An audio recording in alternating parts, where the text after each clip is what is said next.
Hi everyone, my name is Dr. Matt Williams. I'm a tutor in politics and what is known as the Access Fellow here at Jesus College at the University of Oxford. Now, a common question I'm asked is, how do I know if I'm Oxbridge material or Oxford material? How do I know if I'm cut from the right cloth? How do I know if I've been pushed out of the right mould? In other words, how do I know if I am the right sort of person to get into Oxford? What's quite interesting about these metaphors about cloth, material, moulds and so on is that they are coincidentally all quite industrial. They sort of imply a process of forming quite a uniform human being, as if we're mass producing some Oxford ready student out there. And what they seem to imply is that it matters who you are rather than what you do or how you behave. And that is therefore a big mistake and a big misunderstanding about the University of Oxford. It really isn't a question of your being that matters, it's your doing that matters, okay? And that's what I'm going to talk you through in this video. In other words, what I'm talking about is that you don't need to be a certain type of person. And indeed, Oxford, with its near 24,000 students, with 140 countries represented, and 70% of its UK students having attended state schools, is a much more diverse place. And in fact, we're looking for people that think for themselves, think independently, think differently. So not only are they not pushed out of a mould, they tend to break moulds. They're quite rule-breaking in the way they think. And that's refreshing and important, and it helps us solve difficult problems that humanity faces. And so we're not looking for uniformity of thought and routine and all those sorts of other things that get implied by the metaphor of Oxbridge material. Okay, so let's break it down a little bit. So let's start with things like the entry requirements. So the entry requirements are high, but they're not actually super high. The Oxford entry requirements are actually a bit lower than most of the other so-called Russell Group universities in the UK. And that's because we use a lot of other data besides your school qualifications to consider your academic ability and potential. And so when we say on our website what our entry requirements are, there's no subtext to that. For all of our degrees, you just need 3 good A-levels. You don't need to have 4, 5 or 6 A-levels. We don't have any particular cutoff or expectations around GCSEs, and we are able to contextualize your GCSE performance. In other words, see how well you've done given certain extenuating circumstances that you may have experienced at the time. So we're really not just looking for academic perfection. If you don't have a flawless academic track record, then that's not required. Provided you are meeting the entry requirements, and they are listed very clearly on our website, then you will be competitive, and you don't have to massively exceed the entry requirements to be competitive. There's no subtext, I promise. What it says on the website is what is required. So what is the extra bit required? Well, we do of course have other aspects to our admissions processes, like admissions tests, and some subjects you have to submit written work and so on. And this is where people start to say, yeah, but that's where you need to be Oxbridge material. This is where you need to be a certain type of person to get in. And so one of the elements of that is the assumption that you need to know a certain thing to be accepted. You perhaps might need to have had a certain education that's often provided by exclusive or expensive schools and that is not readily available to most people. That is not true. We are not looking for know-it-alls, and we're certainly not looking for people who know a fixed sort of quantity of established knowledge. As I say, we're more interested in think-it-alls, people that can think through problems in creative and innovative and impassioned ways. Okay, and don't worry, I'll explain precisely how you can start doing that a little bit later in the video. So don't worry about whether or not you have the right knowledge or whether you're going to reproduce the correct facts as someone might see them, because we're pretty confident that we don't know what the right answers are to most of the interesting questions of the universe, including sort of mathematical proofs and things that you might imagine are fairly certain. So you don't need to conform to the correct stock of knowledge, because such a thing doesn't even exist. And so related to that, the next assumption is that you have to be some sort of preternatural genius. You know, you have to be born with some sort of incredibly impressive set of gifts or talents. Well, actually, there's not a huge amount of evidence that such things exist. I mean, to say there's not a huge amount of evidence, I mean, there's actually almost no evidence that there are genetic gifts for intelligence. That what we tend to talk about as gifts or talents or genius is practically always a function of stubbornness, hard work, grit, determination, and sometimes a bit of luck, but certainly sometimes a bit of social context and things like that. And it's the first part of that equation, it's the grit, the determination. That's what tends to typify an Oxford student.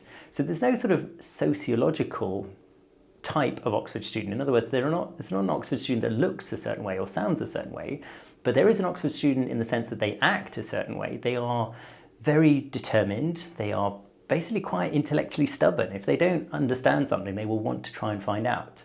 And that's really important, right? Because that's much more open and accessible. The vast majority of us are capable of that, right? So it's not exclusive. It's not saying if you're not, someone who looks like me, frankly, who went to a nice school, and you look very different from me, we'd still love to hear from you. We'd love to see your application, because provided you think for yourself and you're passionate, that's all it takes to be, quote, Oxford material, right?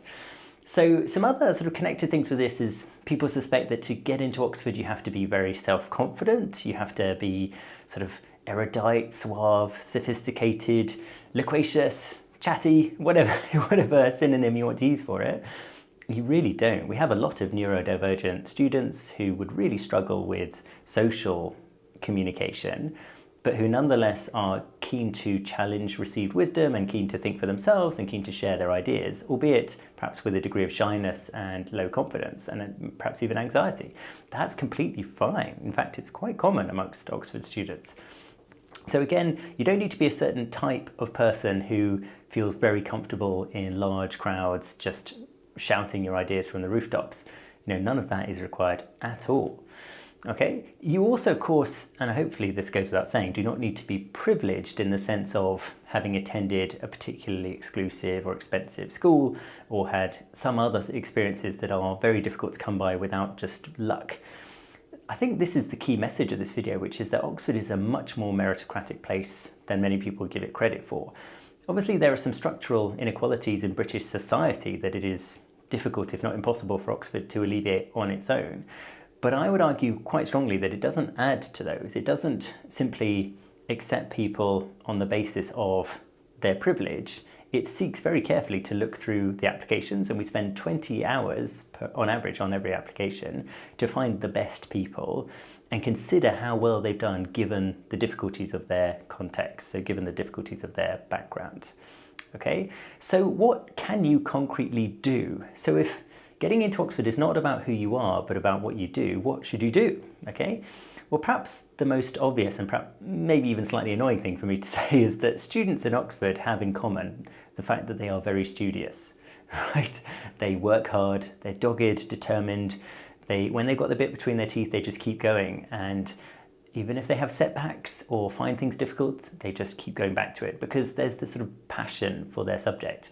And that is something that you can grow, you can inculcate, you can develop. You don't have to just wait for inspiration to hit you. You can go and find it. You can go and explore your passions for yourself. It is very much more an empowering, self-motivating force, is studiousness. So it's about creating those habits. So what I would suggest is that you devote a little amount of time fairly often to reading around your subject or watching YouTube lectures or listening to podcasts or just somehow stretching your brain.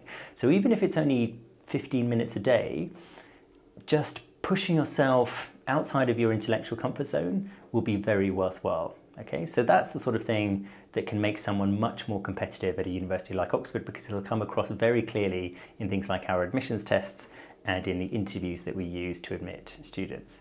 Okay. Another thing to think about is what you're thinking about, right? We look for creative, iconoclastic thinkers, people, in other words, who are not pushed out of a mold, people who think for themselves. And that is not a gift, it's not a talent, it's not something to do with destiny, it's something to do with choice, it's something that you can develop, just as you can practice any skill like cooking or basketball. If you want to be a better thinker, you just practice. And the tip I always share with my Oxford students is to imagine you're a Martian or a 5-year-old. In other words, imagine that pretty much everything in the world and the universe is new to you. And so you're not coming at it with a stock of knowledge that you're seeking to sort of force on every situation. You're coming with a completely blank slate, open mind, big, wide-eyed questions, very curious, non-judgmental, just like a 5-year-old would, just like a Martian might be if they landed on Earth. So here's a particular challenge. I'd like you to hold up the back of your hand in front of your face, okay? And it said that if you know something well, you know it like the back of your hand, right? Well, I want you to notice something you've never seen before in the back of your hand, okay? So have a good old look at it. Chances are you might spot a scar or a freckle or a wrinkle or something else that you've never actually spotted before in the back of your hand, and that's a good start. And then next I want you to look at the back of your hand again and imagine you've never seen a hand before. Okay, so now you're a Martian, I mean maybe not a 5-year-old, but a young child, and you're full of questions, right? And now you're going to be asking things like, well, why does my middle finger stick out a little bit longer than the others? And why do I have 5 fingers? And why is only one of those fingers opposable? And why do I have fingers rather than talons or claws? And why do I have fingers rather than some sort of biomechanical wheel, right? So you're just going to ask all these sort of slightly mad, wide-eyed, open-minded questions. But what you'll be doing in that process is thinking, and thinking really deeply. And it's worth sort of barreling down a few rabbit holes, right? So you might, for example, say, well, why do I even have a back of the hand? Why don't I have a sort of, multi-dimensional paddle instead of a hand which has a back and a front? And how do the cells on my hand know when they are back of the hand cells or front of the hand cells? How does that work, right? And then if you're interested in that, you can go and look up some journal articles about it, and you can read them and you can think about them, okay? And just get used to being curious again, like you're just stuck in a sandbox and you're 5 years old and the world is new to you and you're just loving learning, because that's what Oxford students do, okay? Forget about being an Oxford student. You have to do an Oxford, no, that sounds terrible. It's about doing, not being, basically, is the message that I'm completely garbling, but I'm not going to edit that out just for sheer bloody-mindedness. Anyway, hopefully my message is clear. There's no such thing as being Oxford material. It doesn't exist. It's a completely unhelpful metaphor. Don't get obsessed with who you are.